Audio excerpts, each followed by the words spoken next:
माझी शॉपिंग ही 10 दिवस आधीच झालेली, फक्त उरलेली अभिषेकची. आणि त्याचं असं म्हणणं होतं की मला जय हिंदमध्ये किंवा मान्यवरमध्येच घ्यायचा आहे ड्रेस. आणि आमच्या लग्नात शॉपिंग अभिषेकनी सगळी मान्यवरमध्येच केली आणि जय हिंदला थोडीफार राहिली ती केलेली. त्यामुळे त्याला तेच दुकान खूप आवडतं आणि खरंच तिथं क्वालिटी पण खूप बेस्ट राहते. आणि त्याचे कुर्ते पण आत्ता मला एवढे छान मिळालेत ना.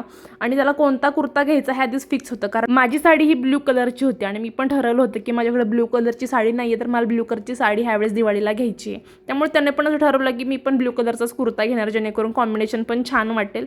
आणि खरंच आम्हाला ड्रेस एवढा सुंदर मिळाला आणि दिवसभर एवढं बाहेर खाल्लं होतं, म्हणून रात्री काय करायचं, दिवाळीला पण सुरुवात करायची, त्यामुळे जेवण करायची काही इच्छा नव्हती. फक्त एक राईस केला आणि आम्हाला झेप्टोवरती एवढी छान ऑफर मिळाली. आम्हाला 100 रुपयाला 3 लाईटिंग मिळाल्या आणि खरंच एवढी ऑफर सुंदर मला कधीच नव्हती भेटली.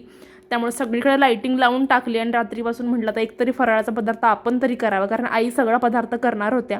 पण म्हटलं आई मी एकतरी पदार्थ करते, म्हणून आई म्हटलं ठीक आहे तुला हवं तसं कर. दिवाळीचा पदार्थ करणं म्हणजे ना खूप मोठं अवघड काम आहे, कारण जो दिवाळी करतो तो व्यक्ती कधीच खात नाही, कारण त्याचा स्मेल एवढा डार्क राहतो ना तेलाचा आणि त्यात तुपाचा.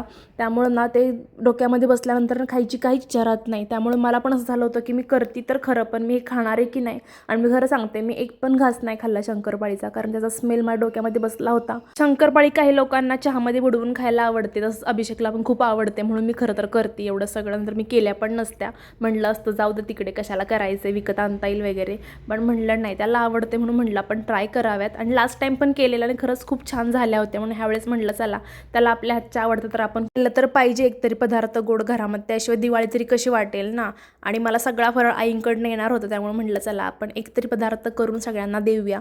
आणि असा होता आजचा दिवस. आणि रात्रभर सगळ्या शंकरपाळ्या मी सुकत ठेवलेल्या, सकाळी सगळ्या त्या भरून घेतल्या. चलो बाय.